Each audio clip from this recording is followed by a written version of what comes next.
നമസ്കാരം, സ്പോട്ട് ലൈവിലേക്ക് സ്വാഗതം. എറണാകുളം നോർത്ത് സ്റ്റേഷനിൽ അന്ന് യഥാർത്ഥത്തിൽ എന്താണ് സംഭവിച്ചത്? SHO പ്രതാപചന്ദ്രൻ ഗർഭിണിയായ യുവതിയെ മർദ്ദിക്കുന്ന ദൃശ്യങ്ങൾ പുറത്തുവന്നതോടെ പോലീസ് ഉദ്യോഗസ്ഥനെ സസ്പെൻഡ് ചെയ്തിട്ടുണ്ട്.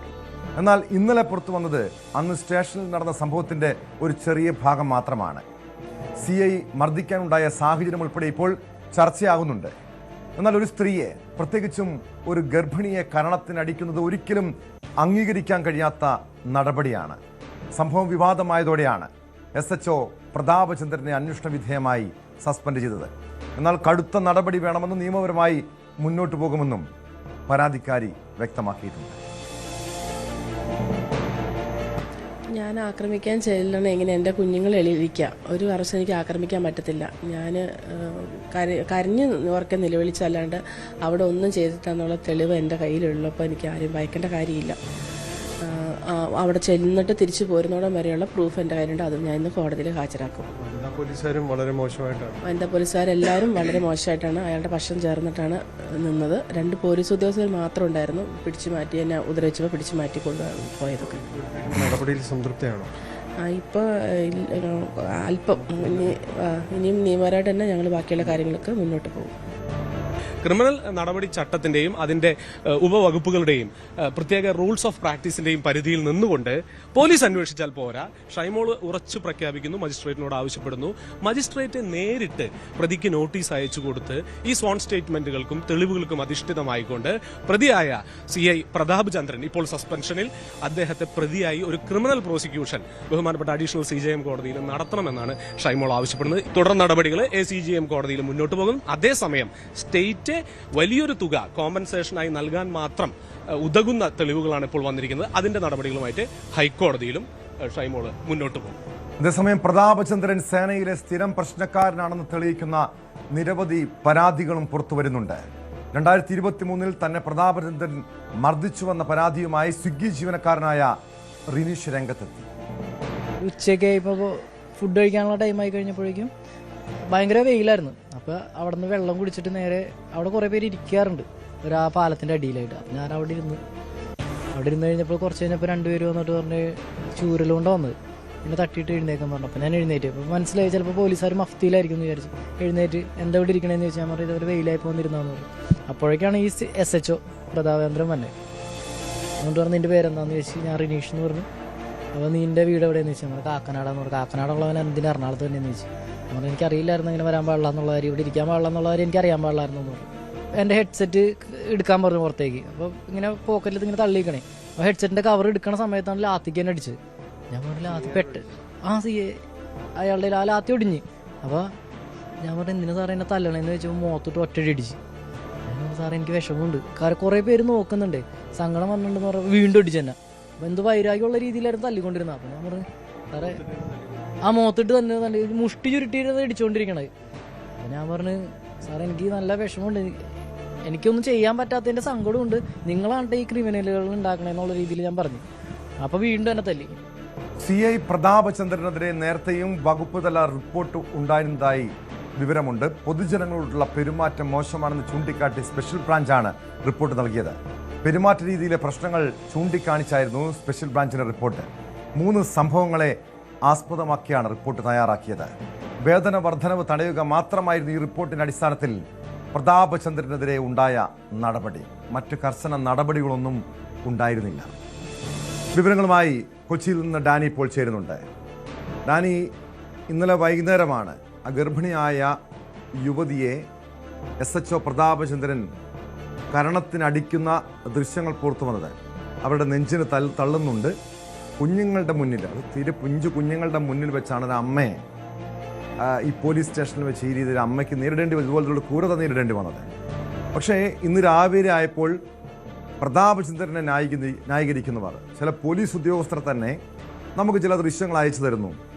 അതായത് പ്രതാപചന്ദ്രൻ തെറ്റ് ചെയ്തിട്ടില്ല, കൃത്യനിർവഹണം തടസ്സപ്പെട്ടപ്പോൾ ഇടപെട്ടതാണ്, അതായത് ഈ യുവതി വന്നാണ് സ്റ്റേഷനിൽ പ്രശ്നങ്ങൾ ഉണ്ടാക്കിയതെന്നൊക്കെ പല രീതിയിലുള്ള ന്യായീകരണങ്ങളുമായി പോലീസിലെ ഉദ്യോഗസ്ഥർ തന്നെ രംഗത്ത് വരുമ്പോൾ പല രീതിയിലുള്ള നമുക്ക് മനസ്സിലാക്കാൻ കഴിയുന്ന കാര്യമാണ്. കാരണം ഇത് ഒറ്റപ്പെട്ട സംഭവമല്ല. പ്രതാപചന്ദ്രനെതിരെ ഇതിനു മുൻപ് 3 തവണ സ്പെഷ്യൽ ബ്രാഞ്ചിന് റിപ്പോർട്ടുണ്ട്. പൊതുജനങ്ങളോട് മോശമായി പെരുമാറുന്ന വ്യക്തി. അതോടൊപ്പം റിനീഷ് എന്ന ചെറുപ്പക്കാരൻ, അയാൾ ഈ പ്രതാപചന്ദ്രൻ നേരിട്ട ക്രൂരമർദ്ദനത്തിന്റെ അനുഭവം പങ്കുവെക്കുന്നു. ഇയാൾക്കെതിരെ ഇപ്പോൾ സസ്പെൻഡ് ചെയ്തിട്ടുണ്ട്. പരാതിക്കാരി പക്ഷേ കർശന നടപടി വേണമെന്ന ആവശ്യത്തിൽ ഉറച്ചു നിൽക്കുന്നു. എന്താണ് ഈ പ്രതാപചന്ദ്രനെതിരെ ഉണ്ടാകാൻ പോകുന്നത്? സസ്പെൻഷനപ്പുറം ഒരു കടുത്ത നടപടിക്ക് സാധ്യതയുണ്ട്.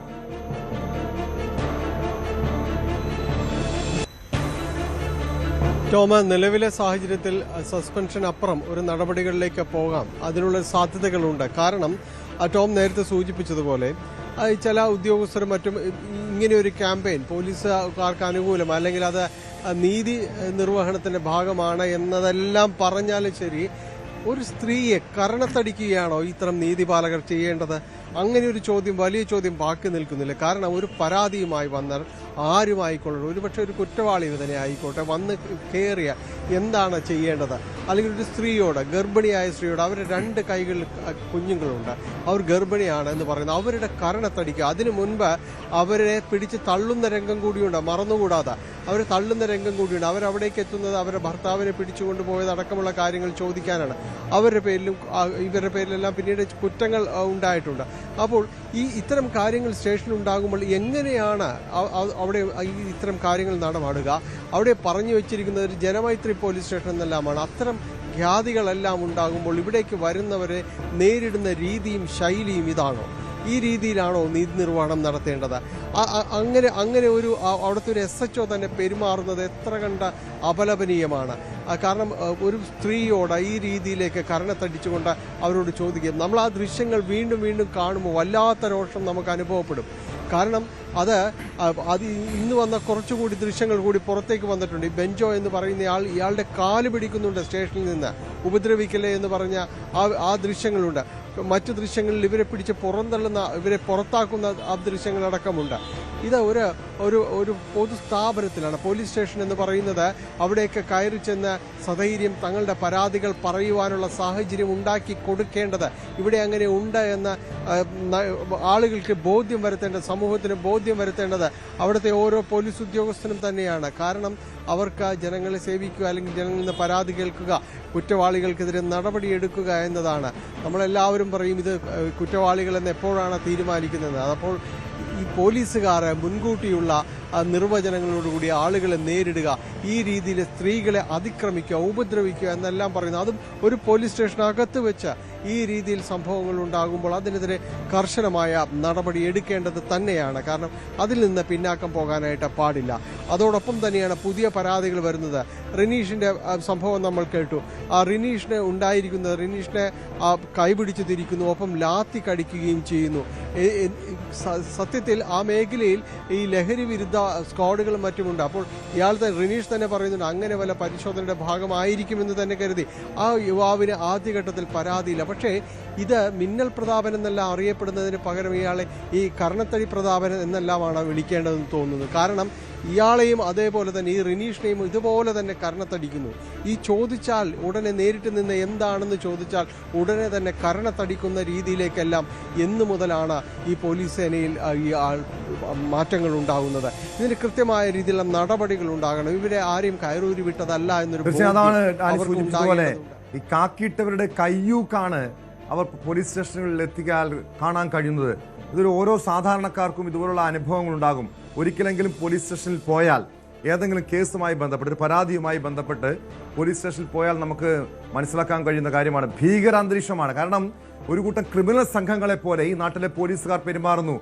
ആരാണ് ഇവർക്ക് ഇതിനുള്ള ഒരു സ്വാതന്ത്ര്യം കൊടുക്കുന്നത്? നേരത്തെ കോടതിയുടെ ശക്തമായ ഇടപെടലുണ്ടായിരുന്നു. അതിനുശേഷം DGP ഉത്തരവിറക്കിയതാണ് സാധാരണക്കാരോട് എങ്ങനെ പെരുമാറണം എന്ന്, എങ്ങനെ അഭിസംബോധന ചെയ്യണം എന്ന കാര്യങ്ങളൊക്കെ കൃത്യമായ നിർദ്ദേശം ഉണ്ടായിരുന്നതാണ്. പക്ഷേ പിന്നീട് പോലീസ് കംപ്ലൈൻറ്റ് അതോറിറ്റി വന്നു. ഇപ്പോൾ അതിൻ്റെ പ്രവർത്തനം പോലും പൂർണ്ണമായി ഒരു മരവിച്ച അവസ്ഥയാണ്. കാരണം പോലീസ് കംപ്ലൈൻറ്റ് അതോറിറ്റിയിൽ പരാതി നൽകിയാൽ പോലും റിനീഷിൻ്റെ അനുഭവം പറഞ്ഞു. കാരണം നിരവധി തവണ പരാതി നൽകി, നിരവധി തവണ സിറ്റിങ്ങിനായി അവിടെ ചെന്നു, പക്ഷെ കേസ് പോലും പരിഗണിച്ചില്ല. ഇപ്പോൾ പോലീസ് സ്റ്റേഷനിൽ പോയാൽ നീതി കിട്ടാത്തൊരു സാഹചര്യം, അതല്ലേ യാഥാർത്ഥ്യം ഡാനി? അത് തന്നെയാണ് ഇന്ന് റിനീഷ് പറഞ്ഞതിൽ അവസാനിപ്പിക്കുമ്പോൾ ഒരു വരി കൂടിയുണ്ട്. ആരുടെ കയ്യിൽ നിന്നെങ്കിലും 2 എണ്ണം കൊള്ളുമ്പോൾ ശരിയാകുമെന്ന്.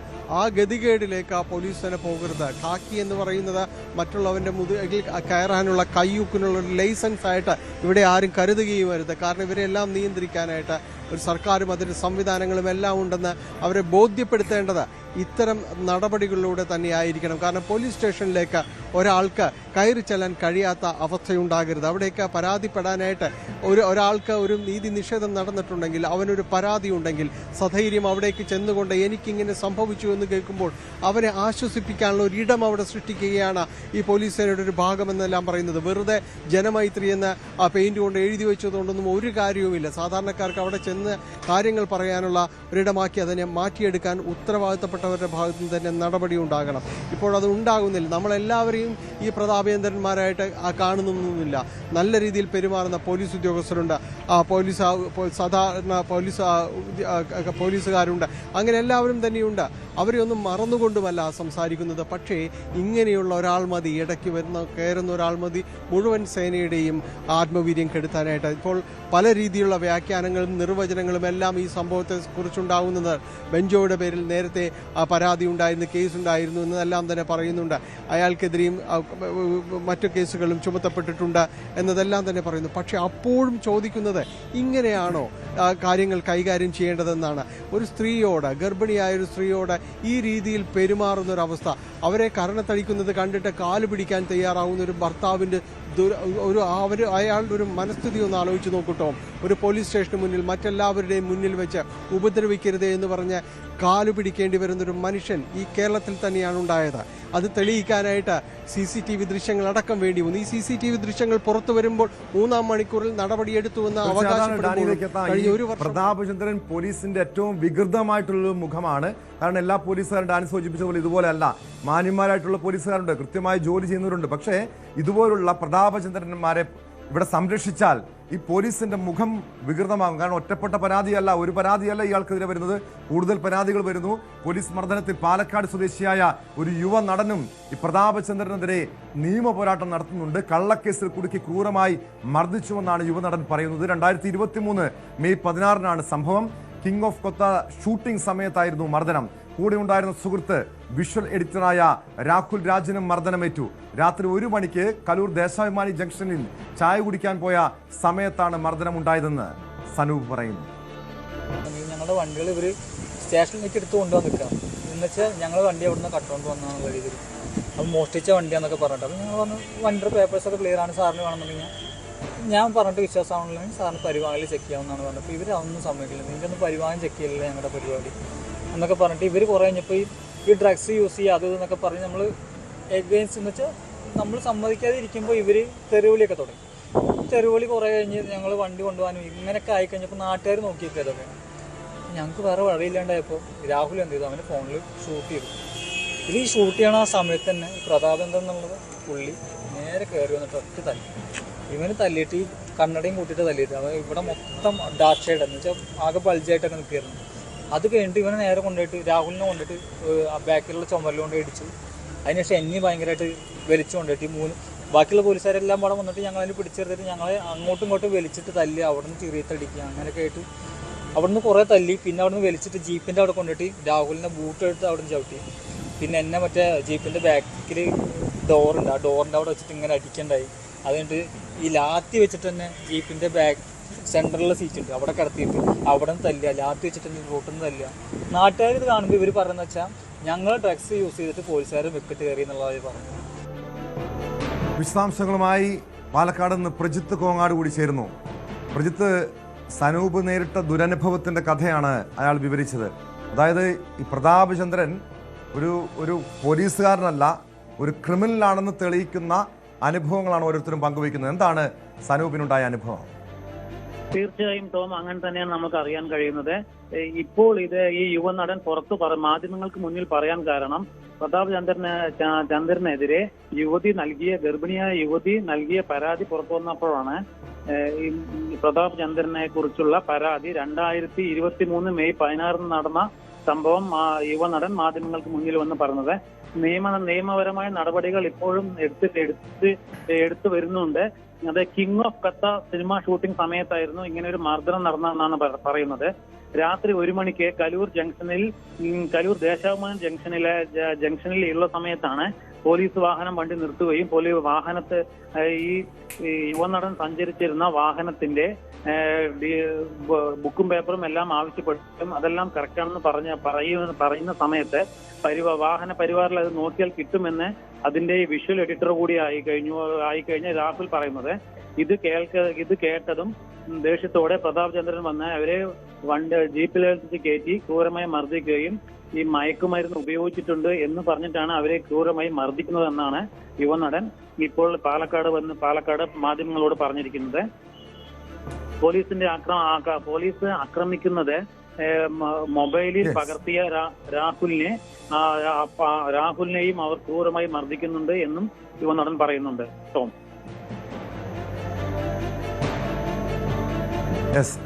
പ്രജിത്താണ് വിവരങ്ങൾ നൽകിയത്. ഡാനി പോളിലേക്ക് ഒരിക്കൽ കൂടി. ഡാനി, ഈ പ്രതാപചന്ദ്രന്റെ ഒരു രീതി എന്ന് പറഞ്ഞാൽ കൺമുന്നിൽ കാണുന്നവരുടെ കരണക്കുറ്റി അടിച്ചു പൊട്ടിക്കുന്നത്, അതൊരു തരം മനോവൈകൃതമാണ്. ഇയാളെ പോലുള്ളവർക്കാണ് യഥാർത്ഥത്തിൽ ചികിത്സ കൊടുക്കേണ്ടതെന്ന് തോന്നുന്നു. കാരണം ഈ സനൂപ് എന്ന യുവനടൻ, അയാൾക്കൊപ്പം ഉണ്ടായിരുന്ന രാഹുൽ രാജ്, അവരെ അങ്ങേയറ്റം ക്രൂരമായി മർദ്ദിച്ചു. മാത്രമല്ല, നമുക്കറിയാം പോലീസ് സ്റ്റേഷന് പുറത്ത് പോലീസിന്റെ ദൃശ്യങ്ങൾ പകർത്തുന്നതിന് നിയമപരമായ മറ്റ് തടസ്സങ്ങളില്ല.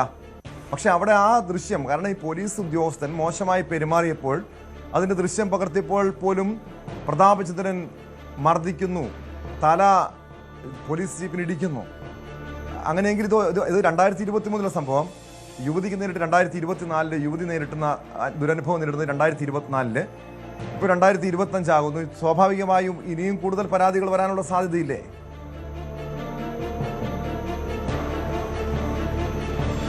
ടോമ, തീർച്ചയായും സാധ്യതകൾ വളരെ കൂടുതലാണ്. കാരണം ഞാൻ വീണ്ടും റിനീഷ് പറഞ്ഞതിലേക്ക് പോവുകയാണ്. റിനീഷ് പറഞ്ഞതിലൊരു കാര്യമുണ്ട്. കാരണം റിനീഷിനോട് മെഡിക്കൽ എടുക്കാൻ വേണ്ടി പോകുമ്പോൾ പോലീസുകാർ ചോദിക്കുന്നുണ്ട്, നിനക്ക് അവിടെ ചെല്ലുമ്പോൾ പരാതിയൊന്നുമില്ല എന്ന് പറയണമെന്ന് പറയുന്നു. ഇത് നമ്മൾ ഒരു സിനിമയിൽ കാണിക്കുന്നുണ്ട്. ഇതുപോലെ നിനക്ക് അവിടെ ചെല്ലുമ്പോൾ ഒരു പരാതിയില്ല എന്ന് പറഞ്ഞിട്ടുണ്ടെങ്കിൽ നിനക്ക് സുഖമായിട്ട് തിരിച്ചു പോകാമെന്ന് പറയുന്നത് പോലെ ഇതേപോലെ തന്നെയാണ് പറയുന്നത്. നിനക്ക് അവിടെ ചെല്ലുമ്പോൾ പരാതികളൊന്നുമില്ല എന്ന് പറയുന്നത്. പക്ഷേ റിനീഷ് അവിടെ ചെന്നപ്പോൾ പോലീസ് ചോദിച്ചു, നിന്നെ അടിച്ചോ എന്ന് ചോദിച്ചപ്പോൾ അയാൾ സധൈര്യം പറഞ്ഞു, എന്നെ തല്ലി എന്ന് പറഞ്ഞു. തുടർന്നാണ് ഈ പാടുകളെല്ലാം കാണിച്ചു കൊടുക്കുന്നത്. അയാൾക്ക് സാരമായ രീതിയിൽ തന്നെ ആ പരിക്ക് പറ്റിയിട്ടുണ്ട്. അവിടുത്തെ മെഡിക്കൽ റിപ്പോർട്ട് പോലും പോലീസുകാരാണ് മേടിച്ചെടുത്തത്.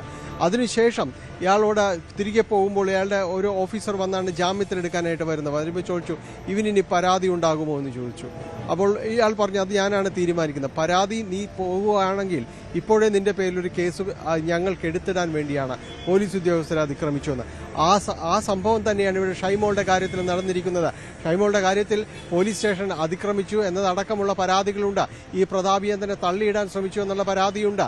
ഇതെല്ലാം ചെയ്ത് കഴിഞ്ഞിട്ട് അന്ന് തന്നെ ഹോസ്പിറ്റലിലേക്ക് പോകുന്നു പ്രതാപചന്ദ്രൻ. അങ്ങനെ കേസുണ്ടാക്കി അതിനെ മറ്റു രീതിയിൽ നേരിടാൻ ഇതിങ്ങനെയൊരു സൈക്കോപാത്തുകളുടെ രീതിയിലേക്കെല്ലാം തന്നെ പോകുന്നൊരു മനുഷ്യൻ. അത് എറണാകുളം ഏറ്റവും പ്രധാനപ്പെട്ട ഒരു സ്റ്റേഷനാണ് എറണാകുളം നോർത്ത് എന്ന് പറയുന്നത്. നോർത്ത് സ്റ്റേഷനെ കുറിച്ച് പറയുമ്പോൾ എടുത്തു പറയേണ്ടത്, പലരും പണിഷ്മെന്റായിട്ട് ട്രാൻസ്ഫർ ചെയ്ത് വരുന്നൊരിടം കൂടിയാണെന്ന് അപഖ്യാതിയുള്ളൊരു സ്റ്റേഷനാണ്. നമ്മൾ തന്നെ എത്ര വാർത്തകൾ അവിടെ നിന്ന് ആ പോലീസുകാരുടെ പല കാര്യങ്ങളും റിപ്പോർട്ട് ചെയ്യപ്പെട്ടിട്ടുണ്ട്. അതിൻ്റെ ഒരു തലവനായിട്ട് കൃത്യമായ ഒരാളെ തന്നെ കൊണ്ടുവന്ന് വെച്ചു എന്നതാണ് ഇതിൽ ഒരു എടുത്തു പറയേണ്ട ഒരു കാര്യം. അദ്ദേഹത്തിന്റെ നേതൃത്വത്തിലായിരുന്നു പിന്നീട് നടന്ന കാര്യങ്ങളെല്ലാം തന്നെ. ഏതായാലും ഇക്കാര്യത്തിലൊരു നടപടി ഉണ്ടായിരിക്കുന്നു എന്നാണ്. പക്ഷേ ഇനി നിരവധിയായ പരാതികളെല്ലാം തന്നെ ഇനിയും വരുമെന്ന് തന്നെയാണ്. കാരണം ഇപ്പോൾ കുറച്ചെങ്കിലും ധൈര്യം ആളുകൾക്ക് വരാനായിട്ട് ഈ സംഭവം സഹായിച്ചിട്ടുണ്ട്. കഴിഞ്ഞ 1 വർഷത്തിലധികമായി ഈ ദമ്പതികൾ ഈ വിഷലിന് വേണ്ടി എങ്ങനെയെങ്കിലും ഈ വിവരാവശ്യ പ്രകാരം ഈ ദൃശ്യങ്ങൾ കിട്ടാൻ വേണ്ടി അവർ ശ്രമിക്കുകയായിരുന്നു. ഏതായാലും അത് കിട്ടിയിരിക്കുന്നു. മുഴുവൻ ക്യാമറ ആംഗിളുകളിലുള്ള ദൃശ്യങ്ങൾ ഇപ്പോൾ അവർ പുറത്തുവിട്ടിട്ടുണ്ട്. ഇതിലെല്ലാം തന്നെ കാണുന്നത് ഇവർ ആക്രോശവും ബഹളവും, എങ്ങനെയാണ് ഒരു ഓഫീസർ അതിനകത്ത് പെരുമാറുന്നതെന്ന് നോക്കുക. ആക്രോശിച്ചുകൊണ്ട് അവിടെ വന്ന് വന്ന അഭിഭാഷകനോട് പോലും തട്ടിക്കയറുന്നത് നമുക്ക് കാണാം. അയാളോട് പോലും പെരുമാറുന്ന പരസ്പര ബഹുമാനമില്ലാതെ, പ്രതിപക്ഷ ബഹുമാനമില്ലാതെ ഉത്തരവാദിത്തപ്പെട്ട ഒരു ഓഫീസർ നടത്തുന്ന ഈ രീതികൾ എങ്ങനെയാണ് തുടർന്നു കൊണ്ടുപോകാൻ കഴിയുക? കൃത്യമായ നടപടി ഉത്തരവാദിത്തപ്പെട്ടവരുടെ ഭാഗത്തു നിന്ന് ഉണ്ടാകുമെന്ന് തന്നെയാണ് പ്രതീക്ഷിക്കുന്നത്. ടോം. വ്യക്തമാണ്. ഡാനി പോളാണ് വിവരങ്ങൾ നൽകിയത്. ഇവിടെ ഒരു നീതി നടപ്പാക്കേണ്ടത് പോലീസുകാരാണ്. സാധാരണക്കാരൻ നീതി തേടി പോകുന്ന സ്ഥലമാണ് പോലീസ് സ്റ്റേഷനുകൾ. പക്ഷെ അവിടെ നീതി നിഷേധം എന്ന് മാത്രമല്ല, അതിക്രൂരമായ രീതിയിൽ പോലീസിൻ്റെ മൂന്നാം മുറ പ്രയോഗം, അതാണ് പ്രതാപചന്ദ്രനെ പോലുള്ള പോലീസ് ഉദ്യോഗസ്ഥരുടെ ഭാഗത്തുനിന്നുണ്ടാകുന്നത്. ആ പരാതിക്കാരിയായ യുവതി സൂചിപ്പിക്കുന്നത് പോലെ ഇയാളെ സസ്പെൻഡ് ചെയ്താൽ പോരാ. കാരണം ഇനിയും റനീഷുമാരും അതുപോലെ ഈ യുവതിയെപ്പോലുള്ള പെൺകുട്ടികളും ഇതുപോലുള്ള ക്രൂരമായ പീഡനത്തിന് ഇരയാകുന്ന സാഹചര്യം ഉണ്ടാകാൻ പാടില്ല. ഇതുപോലുള്ള ക്രിമിനൽ പോലീസുകാർക്കെതിരെ ശക്തമായ നടപടി, അതായത് അവരെ സർവീസിൽ നിന്നും പിരിച്ചുവിടുന്ന നടപടിയാണ് ആഭ്യന്തര വകുപ്പ് സ്വീകരിക്കുന്നത്. കോട്ടയം ഈരാറ്റുപേട്ടയിൽ 5ാം ക്ലാസ്സുകാരനെ അധ്യാപകൻ മർദ്ദിച്ചു. പരീക്ഷയ്ക്ക് ചോദ്യം ചോദിച്ചത് കേട്ടില്ലെന്ന് പറഞ്ഞതിന് അധ്യാപകൻ ഇടിച്ചുവെന്നാണ് കുട്ടി പോലീസിന് നൽകിയ മൊഴി. ക്ലാസ്സിന് പുറത്തുപോകാൻ അധ്യാപകൻ സമ്മതിച്ചില്ലെന്നും കുട്ടി പറയുന്നു. സംഭവ ദിവസം വൈകിട്ട് അധ്യാപകൻ വിളിച്ച കാര്യങ്ങൾ പറഞ്ഞെന്നും രക്ഷിതാക്കൾ വ്യക്തമാക്കി.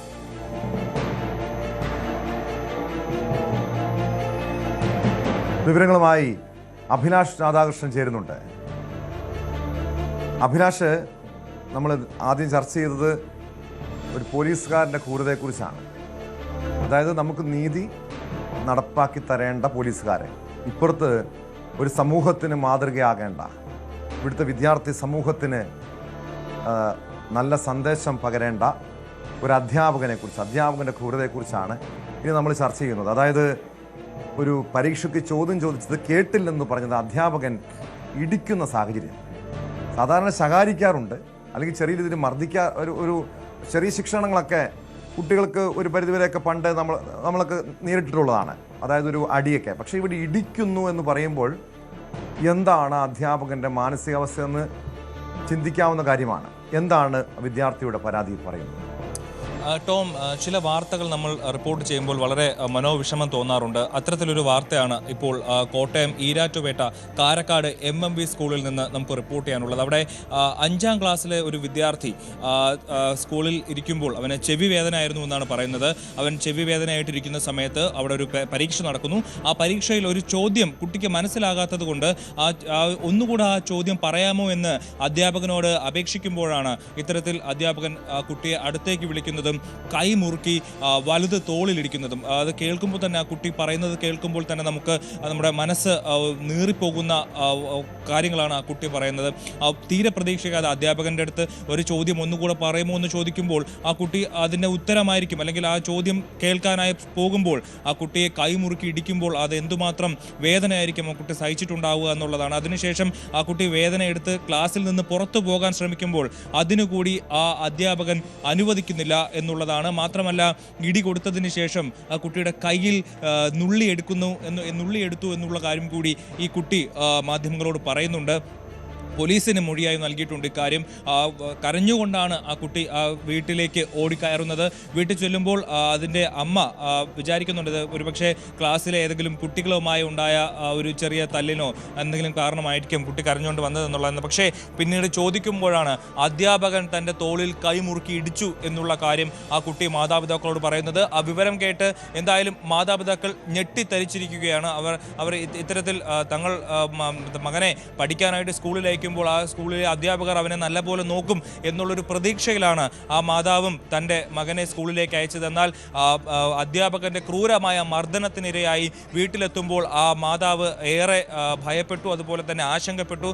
തുടർന്ന് എന്താണ് സംഭവിച്ചതെന്നറിയാൻ ആ അമ്മ സ്കൂളിലേക്ക് വിളിക്കുമ്പോൾ ആദ്യം എടുത്ത അധ്യാപിക കൃത്യമായ രീതിയിൽ മറുപടി പറയാതെ ആ ഫോൺ കട്ട് ചെയ്ത് കളയുകയാണ് ഉണ്ടായത്. അപ്പോൾ എന്താണ് ഇപ്പോൾ ഒരു കുട്ടിക്ക് ഒരു ക്ലാസ്സിൽ വെച്ച് ഒരു അപകടം അല്ലെങ്കിൽ ഇത്തരത്തിൽ ഒരു അനീതി നേരിടുമ്പോൾ അതിലെന്താണെന്ന് അറിയാനും അത് മാതാപിതാക്കളെ കൃത്യമായി അറിയിക്കേണ്ട അധ്യാപകർ അത് നിരസിച്ചു, അതിന് കൃത്യമായ രീതിയിലുള്ള മറുപടി നൽകിയില്ല എന്നുള്ള ഒരു കൃത്യവിലോപം കൂടി ഇവിടെ അധ്യാപകരുടെ ഭാഗത്തുനിന്നുണ്ടായി എന്നുള്ളതാണ് പ്രധാനപ്പെട്ട വിവരം. അത് നമ്മളെ ഞെട്ടിപ്പിക്കുന്ന വിവരമാണ്.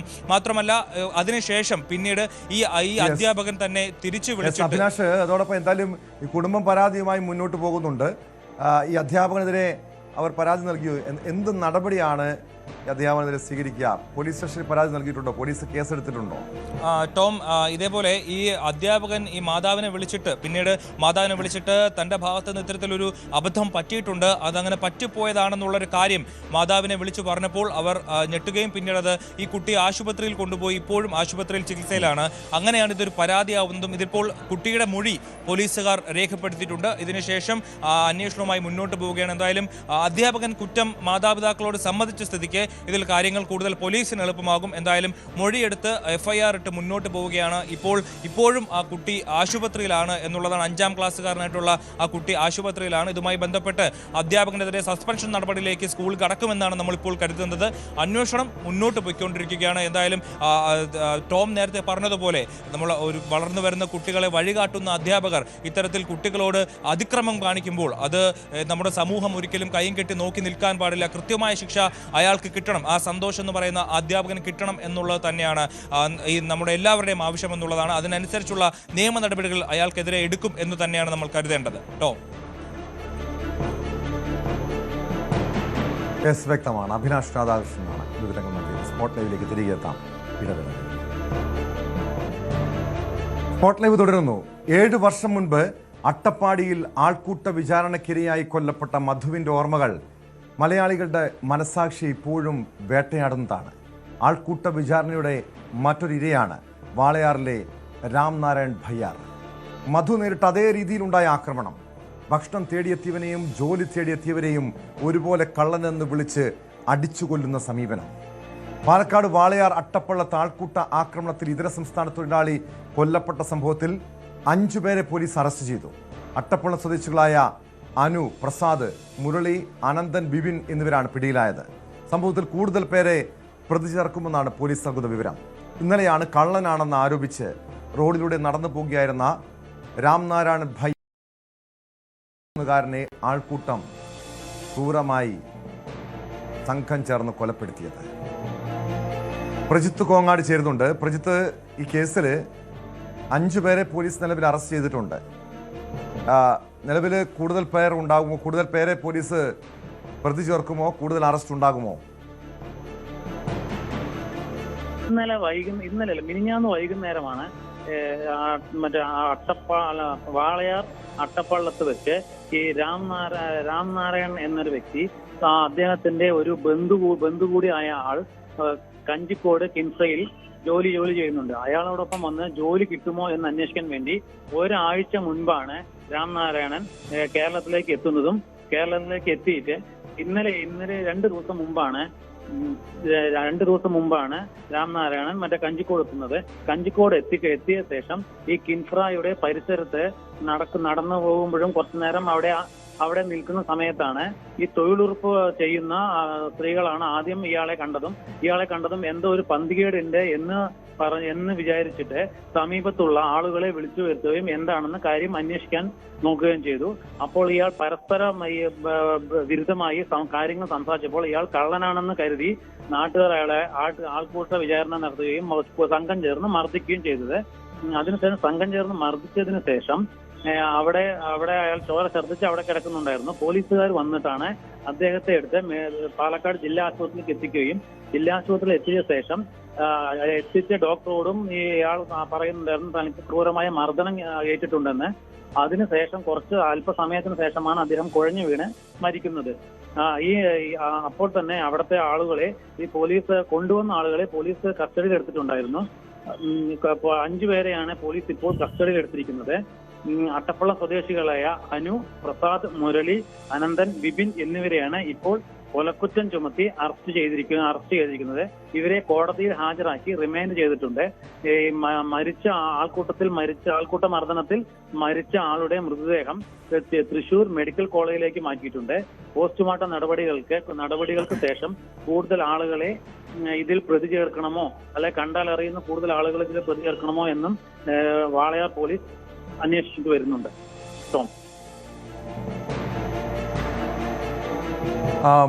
അതായത് ആ സമയത്ത് ഈ ആൾക്കൂട്ട മർദ്ദനം നടക്കുന്ന സമയത്ത് അവിടെ എത്ര പേരുണ്ടായിരുന്നു? ഇത് നേരിട്ട് ഈ കുറ്റകൃത്യത്തിൽ പങ്കെടുത്തവർ മാത്രമാണോ പിടിയിലായത്? കേസിൽ ഈ സംഭവത്തിന് ശേഷം മറ്റുള്ളവർ, അതായത് ആ സ്ഥലത്തുണ്ടായിരുന്ന ചിലരൊക്കെ ഒളിവിൽ പോയിട്ടുണ്ടെന്ന വിവരവും പുറത്തു വരുന്നുണ്ടല്ലോ പ്രജിത്ത്. ആ സമയത്ത് അവിടെ ഒരു 10ഓളം പേരുണ്ടായിരുന്നു എന്നാണ് പറയുന്നത്. ഈ മർദ്ദിച്ചവർ കുറച്ചു പേരിനെയാണ് ഇപ്പോൾ പോലീസ് പിടിച്ചിട്ടുള്ളത്. ബാക്കിയുള്ളവർ ഒളിവിൽ പോയിരിക്കുകയും അതുപോലെ തന്നെ ഇയാളെ ആശുപത്രിയിൽ എത്തിക്കാൻ പോലീസുകാരും കുറച്ച് നാട്ടുകാരും ഉണ്ടായിരുന്നു. ആ നാട്ടുകാരെയും ഇപ്പോൾ നാട്ടുകാർ പറഞ്ഞാൽ ഈ മർദ്ദിച്ചതിൽ ഉൾപ്പെടുന്ന ആളുകളാണ്. അവരെയും ഇപ്പോൾ പോലീസ് അറസ്റ്റ് ചെയ്തിട്ടുണ്ട്. ഇപ്പോൾ ഔദ്യോഗികമായി അറസ്റ്റ് ചെയ്തിരിക്കുന്നത് 5 പേരെയാണ്. ബാക്കിയുള്ളവരെ ചോദ്യം ചെയ്യാൻ വിളിപ്പിച്ച് കാര്യങ്ങൾ മനസ്സിലാക്കിയ ശേഷം ഇവരെ അറസ്റ്റ് ചെയ്യും എന്നാണ് വാളയാർ പോലീസ് പറയുന്നത്. ടോം.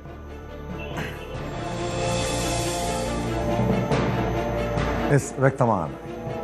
റിജിത്ത് കോങ്ങാടാണ് പാലക്കാട് നിന്ന് വിവരങ്ങൾ. കാസർഗോഡ് യുവാവിനെ തട്ടിക്കൊണ്ടുപോയ സംഭവത്തിൽ വൻ വഴിത്തിരിവ്. ആന്ധ്രാപ്രദേശ് കേന്ദ്രീകരിച്ച് നിരോധിത നോട്ടിടപാട് നടത്തുന്ന സംഘം സജീവമെന്നാണ് കണ്ടെത്തൽ. ആന്ധ്രയിലെ പ്രമുഖ രാഷ്ട്രീയ കക്ഷികളുടെ നേതാവിന്റെ നേതൃത്വത്തിലാണ് സംഘം പ്രവർത്തിക്കുന്നത്. ബോസ് എന്ന വിളിപ്പേരുള്ള നേതാവിനെ കണ്ടെത്താനായി പോലീസ് അന്വേഷണം ഊർജിതമാക്കി. സംഭവത്തിൽ 2 കേസുകളിലായി 8 പേരാണ് ഇതുവരെയും അറസ്റ്റിലായത്. വിവരങ്ങളുമായി KV ബൈജു ചേരുന്നു കാസർഗോഡ് നിന്ന്. ബൈജു, ഇത് തുടക്കത്തിൽ എന്താണ് തട്ടിക്കൊണ്ടുപോകലിന്റെ കാരണമെന്ന് വ്യക്തമായിരുന്നില്ല. ഒരു സെക്യൂരിറ്റി ജീവനക്കാരൻ നൽകിയ മൊഴി, അതിന്റെ അടിസ്ഥാനത്തിൽ പോലീസ് നടത്തിയ അന്വേഷണം, പിന്നീട് ഈ തട്ടിക്കൊണ്ടുപോയ ആളെ കർണാടകയിൽ നിന്നും കണ്ടെത്തുന്നു. പക്ഷേ അതുമായി ബന്ധപ്പെട്ട് വിശദമായ അന്വേഷണം നടത്തിയപ്പോഴാണ് നോട്ടിടപാട് സംഘത്തെക്കുറിച്ചുള്ള കൂടുതൽ വിവരങ്ങൾ ലഭ്യമായത്. ഈ തട്ടിക്കൊണ്ടുപോയ ആൾക്കും ഈ സംഘവുമായി ബന്ധമുണ്ടായിരുന്നു. എന്താണ് പോലീസിന്റെ കണ്ടെത്തലുകൾ?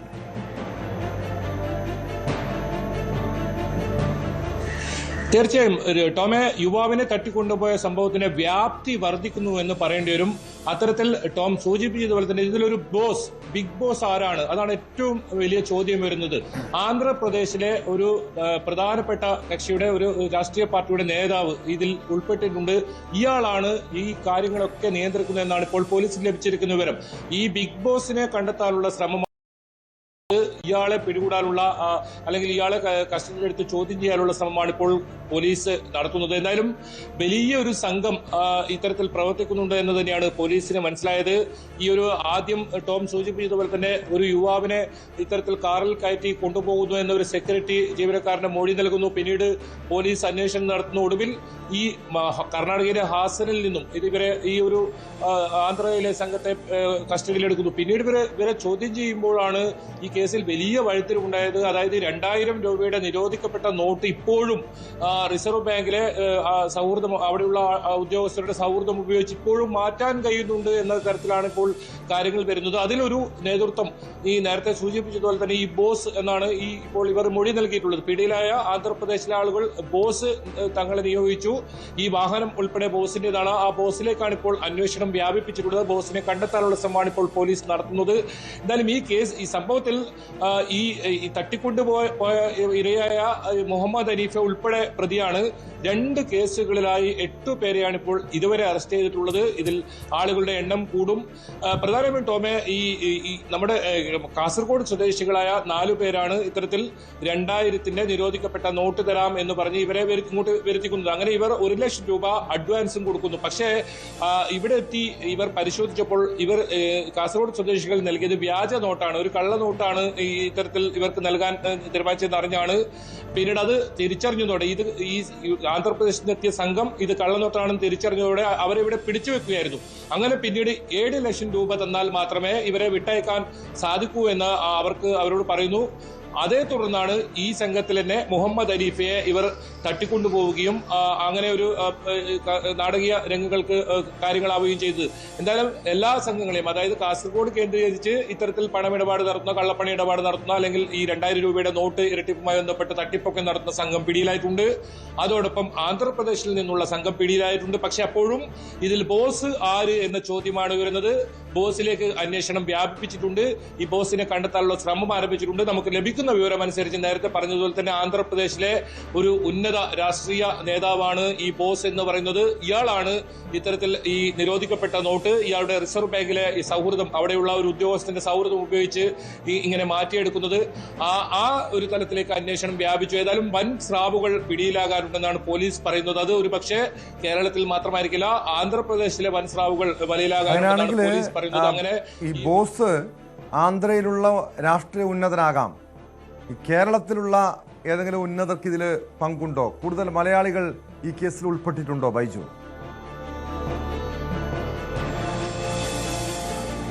ടോമ, ഇത് കാസർഗോഡ് സ്വദേശികളാണ് നിലവിൽ ഇതിൽ ഉൾപ്പെട്ടിട്ടുള്ളതാണ് നമുക്ക് മനസ്സിലാക്കാൻ സാധിക്കുന്നത്. പോലീസിന്റെ അന്വേഷണം ഇനി വ്യാപിപ്പിക്കുന്നുണ്ട്. അങ്ങനെ ഏതെങ്കിലും തരത്തിൽ ആളുകളുണ്ടോ എന്ന് നോക്കേണ്ടി വരും. ഈ പ്രധാനമായും കാസർഗോഡ് സ്വദേശികൾ 2000-ന് നോട്ട് നൽകാമെന്ന് പറഞ്ഞ് അവർ നൽകിയിരുന്നത് അതൊരു കള്ളനോട്ടായിരുന്നു. പഴയ 2000 നിരോധിക്കപ്പെട്ട നോട്ട്, അതിൽ അത്തരം നോട്ടിൽ അത് കള്ളനോട്ടായിരുന്നു ഇവർ നൽകാൻ ഉദ്ദേശിച്ചിരുന്നത്. അങ്ങനെ തങ്ങൾ വഞ്ചിക്കപ്പെട്ടു എന്ന് അറിഞ്ഞതോടുകൂടിയാണ് ഈ തട്ടിക്കൊണ്ടുപോകലും ഈ സംഭവവികാസങ്ങളും ഒക്കെ നടക്കുന്നത്. പക്ഷേ ഇവർ പിടിയിലാകും പ്രതീക്ഷിച്ചിരുന്നില്ല. കേരള പോലീസ് ഇവരുടെ പിറകെ തന്നെ ഉണ്ടായിരുന്നു. 150 കിലോമീറ്ററോളം ദൂരത്തേക്കാണ് ഇവർ രക്ഷപ്പെട്ട് എത്തിയത്. അവിടെ വെച്ചാണ്, അതായത് ഹാസൻ സകലേഷ്പൂർ എന്ന് പറയുന്ന കർണാടകയിലെ സ്ഥലത്ത് വെച്ചാണ് ഇവർ പിടിയിലാകുന്നത്. ഈ വാഹനം ഉൾപ്പെടെ ഇവർ കസ്റ്റഡിയിലെടുക്കുന്നു, പോലീസ് കസ്റ്റഡിയിലെടുക്കുന്നു. അങ്ങനെ വാഹനം കേന്ദ്രീകരിച്ച് നടത്തിയ അന്വേഷണത്തിലാണ് രാഷ്ട്രീയ ഒരു നേതാവിലേക്ക് എത്തുന്നത്. ഒപ്പം ഈ പ്രതികളെ വിശദമായി ചോദ്യം ചെയ്തതോടുകൂടിയാണ് ഇങ്ങനെ ഒരു രാഷ്ട്രീയ നേതാവാണ് തങ്ങളുടെ ബോസ് നിയോഗിച്ചിട്ടാണ് ഇങ്ങനെ ഒരു ഇടപാടിനെത്തിയതും അദ്ദേഹത്തിന്റെ കാറാണ് തങ്ങൾ ഉപയോഗിച്ചതെന്നും ഒക്കെ ഇവർ മൊഴി നൽകിയത്. ഏതായാലും പോലീസിന് ഇതിൽ കൃത്യമായ സൂചനകൾ ലഭിച്ചിട്ടുണ്ട്. ഒരു പക്ഷേ ഇയാളെ കണ്ടെത്തുക അല്ലെങ്കിൽ അത്തരം കാര്യങ്ങളിലേക്കാണ് പോലീസ് കടക്കുന്നത്. കാരണം ആന്ധ്രാപ്രദേശ് കേന്ദ്രീകരിച്ച് നടത്തുന്ന ഒരു അന്വേഷണമാണ്. അവിടെയുള്ള ഒരു വലിയ നേതാവ്, നമുക്കറിയാം ആന്ധ്രാപ്രദേശിലെ സാഹചര്യങ്ങളൊക്കെ, ആ നേതാവിനെ കസ്റ്റഡിയിലെടുത്ത് ചോദ്യം ചെയ്യേണ്ട ഒരു കേസാണ്. എന്തായാലും പോലീസ് ഇതിൽ വിശദമായ അന്വേഷണം നടക്കുന്നുണ്ട്. ഇനി കേരളത്തിൽ ഈ സംഘത്തിന് ആരെങ്കിലും പ്രവർത്തിക്കുന്നുണ്ടോ എന്ന് അറിയുന്നുണ്ട്. ഇതിൽ 2 പേർ, ഈ കാസർഗോഡ് ജില്ലയിലുള്ള 4 പേരാണ് നിലവിൽ അറസ്റ്റിലായിട്ടുള്ളത്. അതിൽ ഷെരീഫും നൂറുദ്ദീനും എന്ന് പറയുന്ന 2 പേർക്ക് നേരത്തെ ഇത്തരത്തിൽ സാമ്പത്തിക കുറ്റകൃത്യത്തിൽ ഏർപ്പെട്ടതിന്റെ ഒരു കേസുകൾ ഉണ്ടെന്നാണ് പോലീസ് പറയുന്നത്. കൂടുതൽ കേസുകൾ ഉണ്ടോ എന്ന് കൂടുതൽ അന്വേഷിക്കുന്നുണ്ട്. ഈ മുഹമ്മദ് ഹനീഫ ഇവരുടെ ഒരു കണ്ണി മാത്രമായിരുന്നു. ഇതിൽ ഷെരീഫാണ് ഇതിൽ മുഖ്യ സൂത്രധാരൻ. എന്തായാലും പോലീസിന്റെ അന്വേഷണം വിപുലീകരിച്ചിട്ടുണ്ട്. തുടക്കത്തിൽ നിസാരമായി തോന്നിയേക്കാവുന്ന ഒരു സംഭവം പിന്നീട് പിടികൂടിയപ്പോൾ ഇതിന്റെ വ്യാപ്തി വർദ്ധിക്കുന്നു. അത് ഒരു പക്ഷേ കള്ളപ്പണ ഇടപാടും ഇത്തരത്തിൽ സാമ്പത്തിക തട്ടിപ്പും ഒക്കെ നടത്തുന്ന വലിയ സംഘത്തിലേക്ക് ഒരു പക്ഷേ പോലീസിനെത്താൻ സാധിക്കും. ഇനി വരും ദിവസങ്ങളിലും ഇതിന്റെ കൂടുതൽ വിവരങ്ങൾ പുറത്തു വരുമെന്ന് തന്നെയാണ് പ്രതീക്ഷിക്കുന്നത്. ഏതായാലും ഇപ്പോൾ കസ്റ്റഡിയിലുള്ള കാസർഗോഡ് സ്വദേശികളെ പോലീസ് കസ്റ്റഡിയിൽ വാങ്ങി കൂടുതൽ ചോദ്യം ചെയ്യാൻ തീരുമാനിച്ചിട്ടുണ്ട്. ഇവരുടെ മൊഴി കൂടുതൽ രേഖപ്പെടുത്തേണ്ടതുണ്ട്. ഇവരെ കൂടുതൽ ചോദ്യം ചെയ്താൽ മാത്രമേ കേരളത്തിൽ ഇവർക്ക് ഏതെങ്കിലും തരത്തിൽ മറ്റ് ജില്ലകളിൽ ബന്ധമുണ്ടോ, അതല്ലെങ്കിൽ ഉന്നത സ്വാധീനമുള്ള ആളുകൾ ഇവരുടെ പുറകിലുണ്ടോ എന്നൊക്കെ കാര്യങ്ങൾ അറിയും. അത്തരം ഒരു അന്വേഷണത്തിലേക്ക് കടക്കുമെന്ന് തന്നെയാണ് ജില്ലാ പോലീസ് മേധാവി ഉൾപ്പെടെ വ്യക്തമാക്കിയത്. ഏതായാലും പോലീസിന്റെ കൃത്യമായ ഇടപെടലാണ് ഈ വലിയ ഒരു സംഘത്തെ കുടുക്കാൻ സഹായിച്ചത്. ഇതിൽ തട്ടിക്കൊണ്ടുപോകലിന് ഇരയായ ആളും പ്രതിയാണ്. അതോടൊപ്പം ഇനിയിപ്പോൾ കൂടുതൽ പേർ ഇതിൽ പ്രതികളാകുമെന്ന് തന്നെയാണ് പോലീസ് വ്യക്തമാക്കുന്നത്. വ്യക്തമാണ്. KV ബൈജു ആണ് കാസർഗോഡ് നിന്ന് വിവരങ്ങൾ നൽകിയത്. TP കേസ് പ്രതികളിൽ നിന്നുൾപ്പെടെ പണം കൈപ്പറ്റിയ DIG വിനോദ് കുമാറിനെതിരെ കൂടുതൽ കണ്ടെത്തലുകൾ. തലസ്ഥാനത്തെ കുപ്രസിദ്ധ ഗുണ്ടകൾക്ക് വേണ്ടിയും വിനോദ് കുമാർ പണം കൈപ്പറ്റിയെന്നാണ് കണ്ടെത്തൽ. ഓം പ്രകാശുമായും പുത്തൻപാലം രാജേഷുമായും ബന്ധമുള്ളവരുടെ അക്കൗണ്ടുകളിൽ നിന്നും വിനോദ് കുമാറിന്റെ അക്കൗണ്ടിലേക്ക് പണം എത്തി. അതേസമയം വിജിലൻസ് ഡയറക്ടർ പോലീസ് മേധാവിക്ക് വൈകാതെ റിപ്പോർട്ട് സമർപ്പിക്കും. ഉന്നത ഉദ്യോഗസ്ഥനായതിനാൽ അച്ചടക്ക നടപടി എന്തെന്നതിൽ ആഭ്യന്തര വകുപ്പ് തീരുമാനമെടുക്കും. വിവരങ്ങളുമായി തിരുവനന്തപുരത്ത് നിന്ന് ഡാൻ കുര്യൻ ചേരുന്നുണ്ട്. ഡാൻ, ഏകദേശം 3 മാസത്തോളം ഈ DIG വിനോദ് കുമാറിൻ്റെ ഡിജിറ്റൽ ഇടപാടുകൾ കൃത്യമായി നിരീക്ഷിച്ചായിരുന്നു. ഇയാൾ ഈ രീതിയിൽ ഗുണ്ടാ സംഘങ്ങളുമായും ജയിലിലെ തടവുകാരുമായും അവരുടെ ബന്ധുക്കളിൽ നിന്നും മറ്റുമൊക്കെ സുഹൃത്തുക്കളിൽ നിന്നൊക്കെ പണം കൈപ്പറ്റുന്നതായിട്ടുള്ള വിവരങ്ങൾ ലഭിക്കുന്നത്, അങ്ങനെ കേസെടുക്കുന്നത്. എന്ത് നടപടി? കാരണം ഈ റിപ്പോർട്ട് വന്നതിൻ്റെ അടിസ്ഥാനത്തിൽ, ഈ കേസെടുത്തതിൻ്റെ പശ്ചാത്തലത്തിൽ എന്ത് നടപടിയായിരിക്കും വിനോദ് കുമാറിനെതിരെ ഉണ്ടാവുക? വിജിലൻസ് ഡയറക്ടറായിരിക്കും നിലവിലെ കണ്ടെത്തലുകൾ കൃത്യമായി വിശദീകരിച്ചുകൊണ്ട് ഹോം സെക്രട്ടറിക്ക്, ആഭ്യന്തര സെക്രട്ടറിക്ക് റിപ്പോർട്ട് സമർപ്പിക്കുക. ആ റിപ്പോർട്ടിൻ്റെ അടിസ്ഥാനത്തിലായിരിക്കും തുടർ നീക്കങ്ങൾ ഉണ്ടാകുകയെന്നാണ് സൂചന.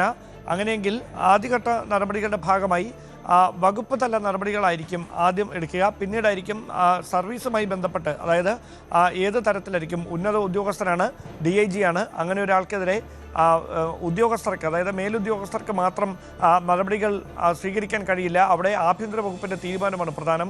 അങ്ങനെയെങ്കിൽ ആഭ്യന്തര വകുപ്പിൻ്റെ ചുമതലയുള്ള മുഖ്യമന്ത്രി തന്നെയായിരിക്കും ഈ വിഷയത്തിൽ നിലപാട് വ്യക്തമാക്കുക. ഒരു മുഖം നോക്കാതുള്ളൊരു നടപടിയിലേക്ക് കടക്കാനുള്ള സാഹചര്യമാണ് ഒരുങ്ങുന്നത്. നേരത്തെ തന്നെ വിനോദ് കുമാറിനെതിരെ ചില ആരോപണങ്ങൾ ഉയരുകയും അപ്പോഴൊക്കെ നടപടികൾ കൈക്കൊള്ളുകയും ചെയ്തതാണ്. പക്ഷേ ഇങ്ങനെ ഗുരുതരമായ ഒരു കണ്ടെത്തൽ, അതായത് കാപ്പ കേസ് പ്രതികളിൽ നിന്ന് ഉൾപ്പെടെ തലസ്ഥാനത്തെ പ്രമുഖ കുപ്രസിദ്ധ ഗുണ്ടകളിൽ നിന്നുൾപ്പെടെ പരോൾ ലഭിക്കുന്നതിനായി കൈക്കൂലി വാങ്ങിയിട്ടുണ്ട് വിനോദ് കുമാർ എന്ന ഡിജിറ്റൽ തെളിവുകളോടെ വിജിലൻസ് കണ്ടെത്തിയിരിക്കുന്ന ഒരു സാഹചര്യമാണുള്ളത്. ആ പശ്ചാത്തലത്തിൽ കർശനമായൊരു നടപടി വിനോദ് കുമാറിനെതിരെ ഉണ്ടാകും എന്ന് തന്നെയാണ് പുറത്തുവരുന്ന വിവരങ്ങൾ. വിജിലൻസ് ഡയറക്ടർ ഹോം സെക്രട്ടറിക്ക് സമർപ്പിക്കുന്ന റിപ്പോർട്ടിന്റെ അടിസ്ഥാനത്തിലായിരിക്കും ഇതിലെ തുടർ നീക്കങ്ങളെന്നാണ് മനസ്സിലാക്കാൻ കഴിയുന്നത്. പൂജപ്പുരയിലെ വിജിലൻസിന്റെ സ്പെഷ്യൽ ഇൻവെസ്റ്റിഗേഷൻ യൂണിറ്റ് 1 ആണ് ഈ കേസുമായി ബന്ധപ്പെട്ട അന്വേഷണം നടത്തുന്നത്. അതേസമയം എത്ര നാളായി വിനോദ് കുമാർ ഇങ്ങനെ ഗൂഗിൾ പേ വഴി പരോൾ ലഭിക്കുന്നതിന് പ്രതികളുടെ ബന്ധുക്കളിൽ നിന്നോ സുഹൃത്തുക്കളിൽ നിന്നോ പണം കൈപ്പറ്റിയിരുന്നു എന്ന കാര്യത്തിൽ ഒരു സംശയം നിലനിൽക്കുന്നുണ്ട്. അതുകൊണ്ട് ഇയാളുടെ സാമ്പത്തിക ഇടപാടുകൾ വിശദമായി പരിശോധനയ്ക്ക് വിധേയമാക്കേണ്ടതുണ്ട് എന്ന നിലപാടിലാണ് വിജിലൻസ്. അതായത് ഏതെങ്കിലും പരാതിയുടെ അടിസ്ഥാനത്തിലാണോ ഇന്റലിജൻസിന്റെ ഭാഗത്തു നിന്ന് നടപടി ഉണ്ടായത്, അതോ ഏതെങ്കിലും സംശയം തോന്നുന്നു? അതായത് പലർക്കും അനധികൃതമായി പരോൾ നൽകുന്നു, ജയിലിൽ തടവുകാർക്ക് സൗകര്യങ്ങൾ VIP പരിഗണന കിട്ടുന്നു. ഈ ആക്ഷേപങ്ങൾ നേരത്തെ മുതൽ തന്നെ കുറേ നാളുകളായിട്ടുള്ളതാണ്. അങ്ങനെയെങ്കിൽ ഇതുപോലുള്ള ഉന്നതരറിയാതെ, ഈ വിനോദ് കുമാറിനെ പോലുള്ള ഉന്നത പോലീസ് ഉദ്യോഗസ്ഥർ അറിയാതെ എങ്ങനെയാണ് ഇതുപോലെ വഴിവിട്ട ഇടപെടലുകൾ ഉണ്ടാകുന്ന കാര്യത്തിലാണ് ഒരു സംശയം വന്നത്. വിനോദ് കുമാർ മാത്രമാണോ ഇതേ രീതിയിൽ പണം വാങ്ങി ജയിലിലെ തടവുകാർക്ക് വഴിവിട്ട സഹായങ്ങൾ നൽകുന്നത്, അതോ ഈ സംഭവത്തിൽ ഈ കേസിൽ കൂടുതൽ പേർക്ക് പങ്കുണ്ടെന്ന് സംശയമുണ്ടോ? ചില സൂചനകളുടെ അടിസ്ഥാനത്തിലാണ് വിജിലൻസ് പരിശോധന ആരംഭിച്ചത്. അതായത് ചില ആരോപണങ്ങൾ നേരത്തെ തന്നെ വിനോദ് കുമാറിനെതിരെ ഉയർന്നിരുന്നു. അത് ഇന്റലിജൻസിന് ലഭിക്കുകയും അങ്ങനെ പിന്നീട് വിജിലൻസ് ഇദ്ദേഹത്തെ നിരീക്ഷിക്കുന്ന ഒരു സാഹചര്യത്തിലേക്ക് കാര്യങ്ങൾ മാറുകയുമായിരുന്നു. മാത്രമല്ല, ഈ വിനോദ് കുമാർ 2 ഡെപ്യൂട്ടി ജയിൽ സൂപ്രണ്ടന്റുമാരുടെ കയ്യിൽ നിന്നും പണം കൈപ്പറ്റിയിട്ടുണ്ട്. ഈ വിവരം നമ്മൾ ഇന്നലെ പുറത്തുവിട്ടതാണ്.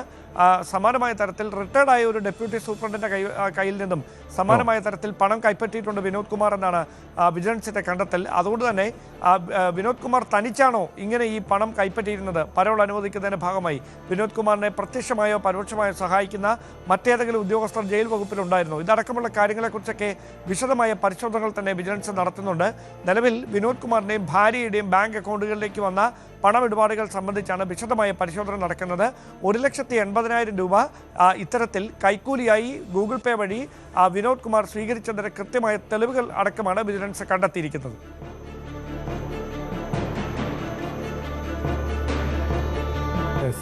വ്യക്തമാണ്. ഡാൻ കുര്യനാണ് വിവരങ്ങൾ നൽകുന്നത്. മറ്റൊരു വാർത്തയിലേക്കാണ് സ്പോട്ട് ലൈവിൽ പോകുന്നത്. തിരുവനന്തപുരം കല്ലമ്പലത്ത് ബ്ലേഡ് മാഫിയയുടെ ഭീഷണിയെ തുടർന്ന് നിശ്ചയിച്ചുറപ്പിച്ച വിവാഹത്തിൽ നിന്നും യുവാവ് പിന്മാറി. വധുവിന്റെ അമ്മ പലിശക്കെടുത്ത പണത്തിന്റെ തിരിച്ചടവ് മുടങ്ങിയതോടെയാണ് ബ്ലേഡ് മാഫിയ വരനെയും ഭീഷണിപ്പെടുത്തിയത്. വിവാഹം മുടങ്ങിയതിനാൽ മനം നൊന്ത് പ്രതിസുത വധു ആത്മഹത്യ ശ്രമിച്ചു.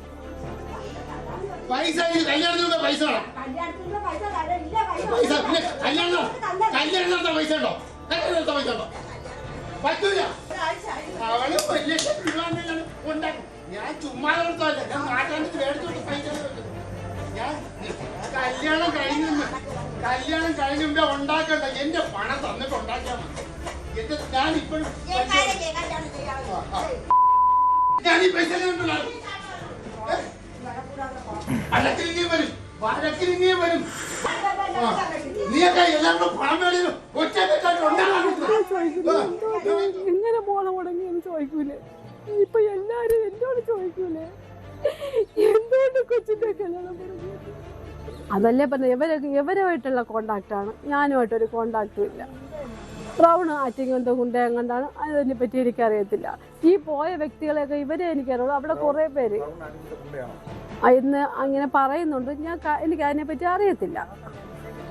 നിഷയ്ക്കറിയാം ബ്രൗൺ ആരാണെന്നും എന്താണെന്നുള്ള വിവരം മൊത്തവും നിഷയ്ക്കറിയാം. അവരുമായിട്ടാണ് കോണ്ടാക്റ്റും കാര്യങ്ങളും എല്ലാം. ഈ അവർ ഇവരെ കൊണ്ടുപോയി 30 ഗുണ്ടാൾക്ക് 10-30 പേര് 3 വണ്ടിയിലാണ് പോയത്. ബാക്കി എല്ലാവരും റോഡിൽ അവരെ ഒരു റോഡാണ് അവിടെ നിന്ന് ഇതുവരെ ഉണ്ടായിട്ടില്ല. നീതി ലഭിക്കുമെന്ന് അവർ പറയുന്നതല്ലാതെ ഇവരെ അകത്തിട്ടാൽ ഞാൻ അവർക്ക് സല്യൂട്ട് ചെയ്യും നീതി ലഭിച്ചെന്ന്. ഇവരെ ഈ പോയവരെ എൻ്റെ കൊച്ചിൻ്റെ കല്യാണം ഇനിയിപ്പോൾ നടന്നില്ലെങ്കിലും എനിക്ക് സമാധാനം. ഇവരെ ഞാനും എൻ്റെ മോളോട് ചേർന്നവരെ ജയിലിനകത്താക്കണം, എനിക്കാക്കണം. ഇനി ഒരു കൊച്ചുങ്ങൾക്കും ഇങ്ങനെ ഒരു ഗതി ഉണ്ടാവില്ല. എല്ലാ അച്ഛനും അമ്മയ്ക്കും മക്കളെ വളർത്തി ഒരു കുടുംബം നോക്കി വരുമ്പോൾ ബാധ്യത ഉണ്ടാവും. ഗൾഫിൽ നിന്നും ആരും പോയി എല്ലാം ഉണ്ടാക്കിക്കൊണ്ട് വരുന്നവരല്ല. അപ്പം ബാധ്യതയ്ക്ക് നമ്മൾ ചിലപ്പോൾ പലിശയ്ക്ക് 1 ലക്ഷം രൂപയായിരിക്കും നമ്മൾ പലിശയ്ക്ക് എടുക്കുന്നത്. അവർക്ക് പലിശ കൊടുത്ത് നമ്മൾ 10 ലക്ഷം രൂപ നമ്മൾ കടക്കാറാവും. അപ്പം അങ്ങനെയുള്ള പലിശയ്ക്ക് 10 രൂപ പലിശയ്ക്ക് 10 രൂപ പലിശയ്ക്ക് 10 രൂപ പലിശ എല്ലാ ഗൂഗിൾ പേയിലും ഉണ്ട് ഇട്ട് കൊടുത്തത്. ഗൂഗിൾ പേയിൽ പലിശയും മുതലും എല്ലാം ഇട്ട് കൊടുത്ത എല്ലാ രേഖകളും എൻ്റെ ഉണ്ട്. ഇവരിത് കാണിച്ചത്. ഇനി ഇതിപ്പോൾ പറയുന്നത് വെച്ചാൽ ഇതെല്ലാം പലിശ, ഇനി മുതൽ കൊടുക്കണം. ഈ കൊടുത്തതെല്ലാം 10 രൂപ പലിശ. 10 മാസമായപ്പോൾ 1 ലക്ഷം രൂപ ആയില്ലേ? ഈ പൈസ എല്ലാം ഞാൻ മഴയത്തും വെയിലത്തും കിടന്ന് പൊതിച്ചോറ് വിറ്റാണ് ഇത് കൊടുത്തോണ്ടിരുന്നത്. എന്നിട്ട് എനിക്ക് ഇവരെ എല്ലാവരും ജയിലിനകത്താക്കണം. സംഭവത്തിൽ 8 പേർക്കെതിരെ പോലീസ് കേസെടുത്തിട്ടുണ്ട്. പെൺകുട്ടിയെ വർക്കലയിലെ സ്വകാര്യ ആശുപത്രിയിലാണ് പ്രവേശിപ്പിച്ചിരിക്കുന്നത്. പെൺകുട്ടിയുടെ അമ്മ വാങ്ങിയ പണവും പലിശയും തിരികെ ആവശ്യപ്പെട്ട ഒരു സംഘം ആളുകൾ വരന്റെ വീട്ടിലെത്തി ഭീഷണിപ്പെടുത്തുകയായിരുന്നു. യുവാവിന്റെ അയൽവീടുകളിലെത്തി പെൺകുട്ടിയുടെ വീട്ടുകാർ കടക്കണിയിലാണെന്ന് പറഞ്ഞ് നാണം കെടുത്തുകയും ചെയ്തു. എസ് അഭിലാഷ് ചേരുന്നുണ്ട്. അഭിലാഷ്, ഈ വട്ടിപ്പലിശ സംഘം കാണിച്ച ക്രൂരത അത് ഒരുപക്ഷെ ഒരു കുടുംബത്തിനും ഒരു പെൺകുട്ടിക്ക് സഹിക്കാൻ കഴിയാത്തതാണ്. വിവാഹം മുടങ്ങുന്നു, അതായത് ഈ വരൻ്റെ വീട്ടിലെത്തുന്നു, വരൻ്റെ അയൽവീടുകളിലെത്തുന്നു, പെൺകുട്ടിയുടെ കുടുംബം കടക്കിണിയിലാണെന്ന് പറഞ്ഞു. പിന്നാലെ വിദേശത്ത് ജോലി ചെയ്യുന്ന കൊല്ലം സ്വദേശിയായ യുവാവിനെ വിവാഹത്തിൽ നിന്നും പിന്മാറുന്നു. ഇതിൻ്റെ മനോവിഷമത്തിലാണ് ആ പെൺകുട്ടി ജീവനെടുക്കാൻ ശ്രമിക്കുന്നത്. എന്താണ് അവിടെ സംഭവിച്ചത്? എന്ത് നടപടിയാണ് പോലീസ് സ്വീകരിച്ചിരിക്കുന്നത്? ഒരു ഇടവേളയ്ക്ക് ശേഷമാണ് ഈ മേഖലയിൽ ഇത്തരത്തിലുള്ള ബ്ലേഡ് മാഫിയകളുടെ അവർക്കെതിരെയുള്ള പരാതികൾ ഉയരുന്നത്. എന്തായാലും വളരെ ദൗർഭാഗ്യകരമായ ഒരു സംഭവമാണ് ഇപ്പോൾ ഉണ്ടായത്. ഈ പെൺകുട്ടിയുടെ വിവാഹം നിശ്ചയിച്ചിരുന്നത് ഈ വരുന്ന ജനുവരി 1-ാം തീയതിയായിരുന്നു. ബന്ധുക്കളെയും നാട്ടുകാരെയും ഉൾപ്പെടെയുള്ള വിവാഹം എല്ലാവരെയും വിവാഹ ക്ഷണം ഉൾപ്പെടെ പൂർത്തിയാക്കിയ ശേഷമാണ് ഈ സംഭവം നടന്നതെന്നും ഏറെ വിശ്രമത്തോടെ തന്നെ പറയേണ്ടി വരും. ഈ പെൺകുട്ടിയുടെ മാതാവ് ഈ കല്ലമ്പലം മേഖലയിൽ പൊതിച്ചോറ് റോഡിന്റെ വശത്തിരുന്ന് പൊതിച്ചോറ് വിൽക്കുന്ന ജോലിയായിരുന്നു. ഇവർക്ക് സാമ്പത്തിക ബാധ്യത ഉണ്ടായ സമയത്ത് ആണ് ഈ ബ്ലേഡ് മാഫിയകളിൽ നിന്നും പണം വാങ്ങേണ്ടി വന്നത്. അവർ പണം വാങ്ങാൻ നിർബന്ധരാകുകയായിരുന്നു എന്നുള്ളതാണ് വാസ്തവം.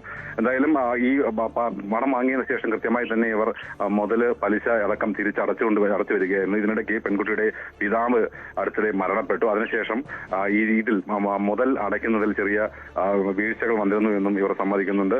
എന്തായാലും ഈ വിവാഹം അടുത്തതോടെ ഈ പണം നൽകിയവർ പണം തിരികെ വേണം ആവശ്യപ്പെട്ടുകൊണ്ട് ഇവരെ സമീപിച്ചിരുന്നു.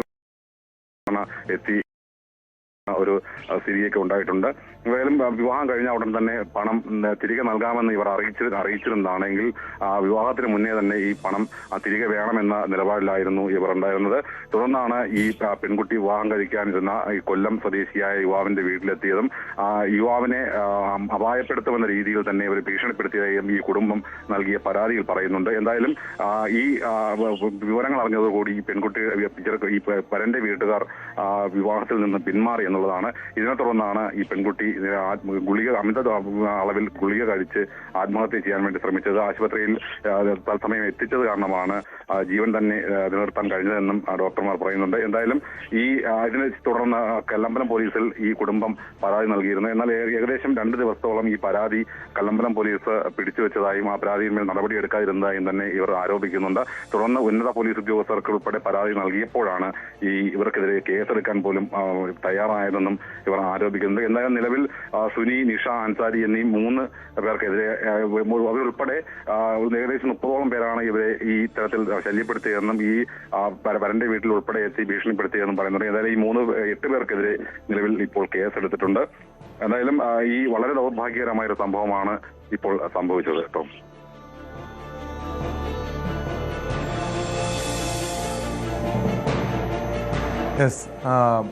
എസ് അഭിലാഷാണ് സംഭവത്തിൽ വിവരം നൽകിയത്.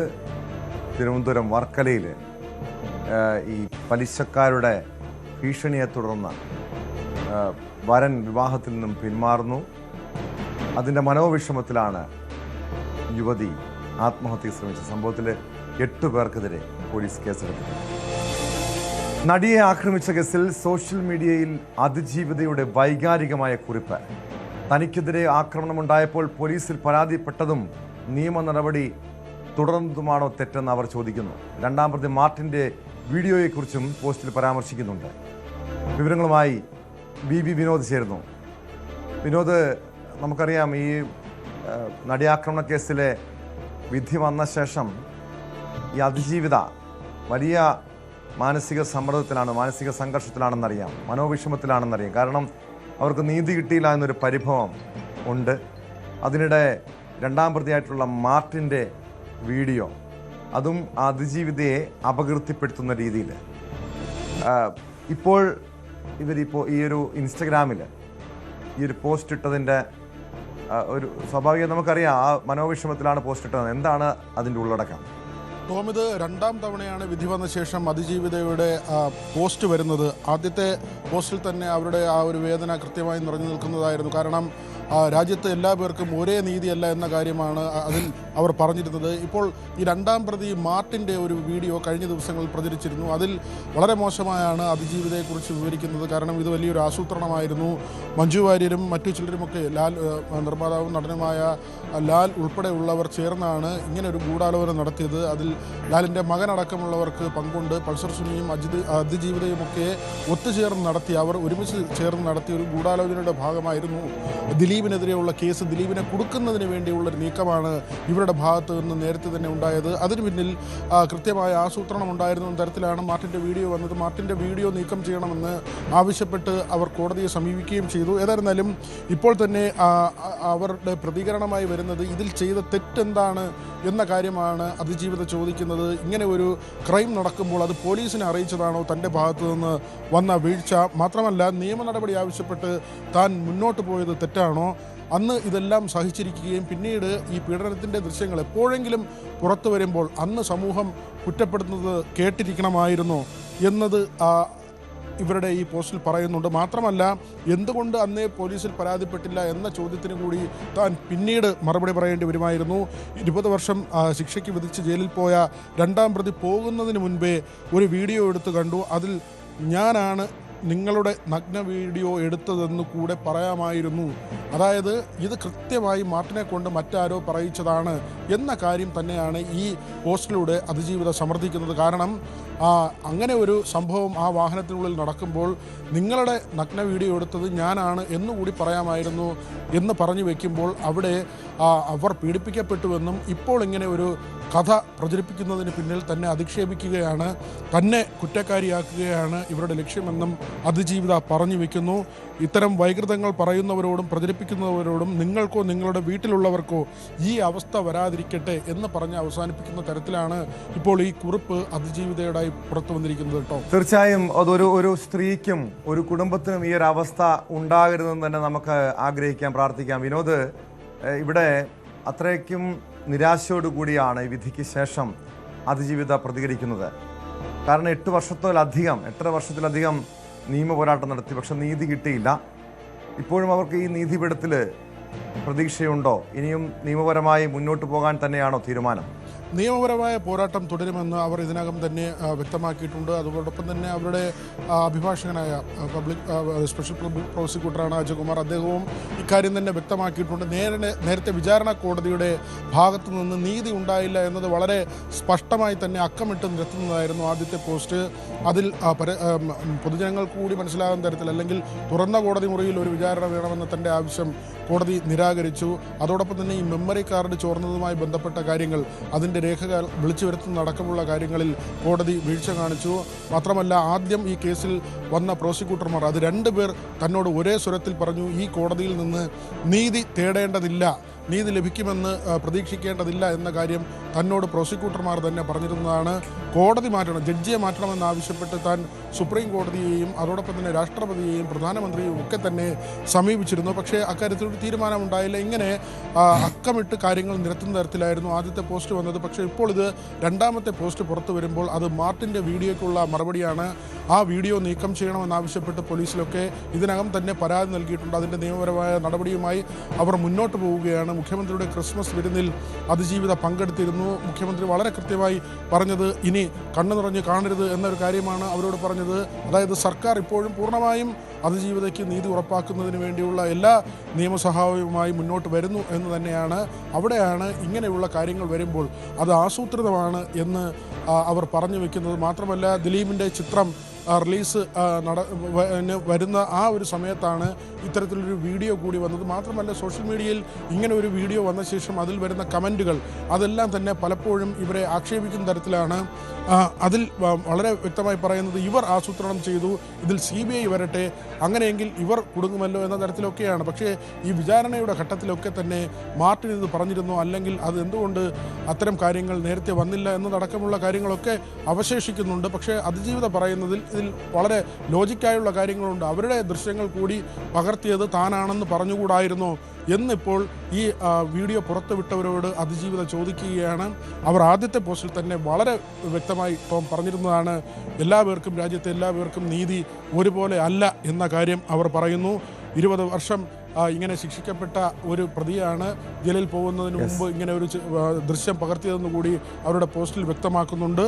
മാത്രമല്ല, ഇത് അതിനടക്കം എന്തായാലും പല ദുരൂഹതയും സംശയിക്കണം. കാരണം ആസൂത്രിതമായി ഈ അതിജീവിതയെ അപകീർത്തിപ്പെടുത്താൻ വേണ്ടി ഇറക്കിയ ഒരു വീഡിയോ ആണ് എന്ന് തന്നെ മനസ്സിലാക്കണം. എന്തായാലും നീതി നിഷേധിക്കപ്പെട്ട ഒരു യുവതിയുടെ മാനസികാവസ്ഥ നമുക്ക് ചിന്തിക്കാൻ കഴിയാവുന്നതേ ഉള്ളൂ. 2 തവണ അവരുടെ മനോവിഷമം പങ്കുവെച്ചുകൊണ്ട് സോഷ്യൽ മീഡിയയിൽ പോസ്റ്റ് പങ്കുവെക്കുന്നു. ഏറ്റവും ഒടുവിൽ പറയുന്നത് തനിക്കെതിരെ ആക്രമണം ഉണ്ടായപ്പോൾ പോലീസിൽ പരാതിപ്പെട്ടതാണോ, നിയമ നടപടി തുടർന്നതാണോ താൻ ചെയ്ത തെറ്റെന്നാണ് അതിജീവിത ചോദിക്കുന്നത്. കോട്ടയം പൂർണ്ണമാകുന്നു.